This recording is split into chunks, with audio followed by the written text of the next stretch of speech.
So hi guys, Jani master ఒక హత్యాచార కేసులో ఉన్న సంగతి మనకు తెలిసిందే.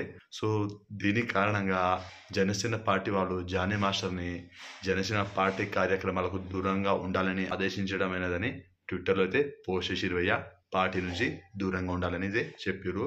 అది రాయదుర్గం పోలీస్ స్టేషన్లో కేసు నడుస్తుంది. సో ఈ పోస్ట్ చూసినాక ప్రజలు మొత్తం పాజిటివ్ కామెంట్ చేసిరు భయ్య. ఎవరైనా సరే, మనోడైనా సరే, ఎవరైనా సరే తప్పు ఇచ్చిన వాళ్ళకి శిక్ష పడాలని సో ఇది గవర్నమెంట్ చర్యలు తీసుకుంటుంది. సో తను తప్పు చేస్తే శిక్ష అనుభవిస్తాడు, తప్పు చేయకపోతే బయటకు వస్తాడు.